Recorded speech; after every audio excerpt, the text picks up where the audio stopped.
Dövlət Su Ehtiyatları Agentliyinin tabeliyində olan Tərtərçay hidroqovşağının istismar idarəsinin balansında Sərsəng, su qovuşan su anbarları, uzunluğu 92,6 km olan beton üzlüklü sağ və sol sahil magistral kanalları, 76,5 km uzunluğunda beton üzlüklü paylayıcı kanallar, 222,5 km uzunluğunda torpaq kanallar, hidrotexniki qurğular, hidrometrik postlar və kollektor drenaj şəbəkəsi mövcuddur. İdarə tərəfindən 2025-ci il ərzində torpaq məcralı kanallarda, kollektor drenaj şəbəkəsində və çay məcralarında görülmüş işlərin ümumi uzunluğu 125 km olub. Bizim işimizin əsas məqsədi su anbarlarına toplanmış suvarma suyunu əkin sahələrinə daha səmərəli şəkildə, daha az içkilə nəql etməkdən ibarətdir. Bu məqsədlə 2025-ci ildə lildən təmizlənmə, hidrotexniki qurğuların təmiri, istismar yollarının təmiri, hidrotexniki postların təmiri aparılmışdır.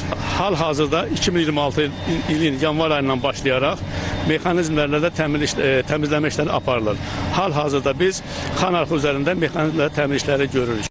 Tərtərçay hidroqovşağının istismar idarəsi tərəfindən kanallarda lildən təmizləmə işlərinin görülməsi nəticəsində suyun maneəsiz axını təmin olunub və su itkisinin qarşısı alınıb. Hazırda bu istiqamətdə meliorativ tədbirlər davam etdirilir. Bundan başqa sel və daşqınlara qarşı mübarizə tədbirləri istiqamətində çay məcralarının təmizlənməsi işləri də aparılır. Ötən il cari təmir hesabına 25 hidrotexniki qurğu, 24 hidrometrik post, 5 km istismar yolları təmir olunub. Bundan başqa beton kanallarda 3310 metr cari təmir, əl ilə lildən təmizləmə işləri 1200 kub metr, əl ilə kolkosdan təmizləmə isə 30 min kvadrat metr sahədə aparılıb.